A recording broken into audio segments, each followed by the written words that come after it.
Global hunger index 2022 में भारत की स्थिति और भी खराब हो गई है। आंकड़ों के मुताबिक भारत 6 पायदान नीचे खसक कर अब 121 देशों में 107वें स्थान पर पहुंच गया है। दक्षिण एशियाई देशों की बात करें तो भारत की स्थिति युद्धग्रस्त देश अफगानिस्तान से कुछ बेहतर है। 29.1 स्कोर के साथ ग्लोबल हंगर इंडेक्स के प्रशासकों ने भारत में भूख की स्थिति को गंभीर बताया है। इंडेक्स में भारत को 29.1 स्कोर दिया गया है, जिसे global hunger index European NGO concern world wide के प्रशासकों ने गंभीर करार दिया है। रिपोर्ट में कहा गया है कि संकेतकों के लिए इस्तेमाल किए गए डेटा को यूनिसेफ, विश्व बैंक, खाद्य और एफओ सहित विभिन्न संयुक्त राष्ट्र और अन्य बहुपक्षीय एजेंसियों से प्राप्त किया गया है। गौरतलब है कि साल 2021 में भारत 116 देशों की सूची में 101 स्थान पर था, लेकिन इस बार 121 देशों की लिस्ट में भारत 6 अंक लुढ़क कर 107वें नंबर पर पहुंच गया है। इसके साथ ही भारत का GHI स्कोर भी गिर गया है। -2000 में ये 38.8 था, जो 2014 और 2022 के बीच 28.2, -29.1 के बीच पहुंच गया है।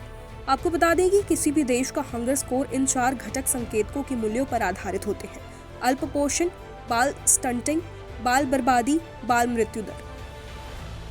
ग्लोबल हंगर इंडेक्स के नीचे के देश हैं: Zambia, Afghanistan, Timor Leste, Guinea Bissau, Sierra Leone, Lesotho, Liberia, Niger, Haiti, Chad, डेन, कांगो के प्रतिनिधि, मेडागास्कर, मध्य अफ्रीकी गणराज्य, यमन।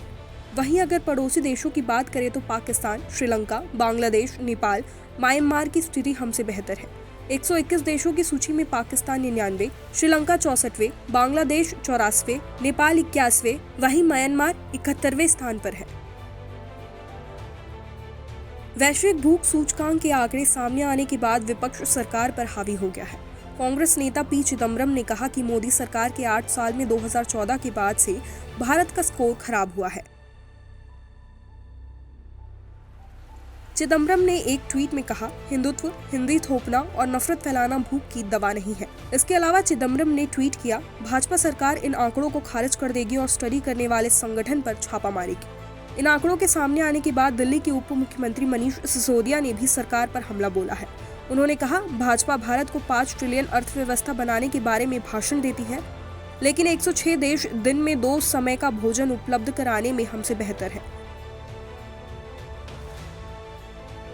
उन्होंने आगे कहा कि भारत के हर बच्चे को अच्छी शिक्षा दिए बिना नंबर 1 नहीं बन सकता है।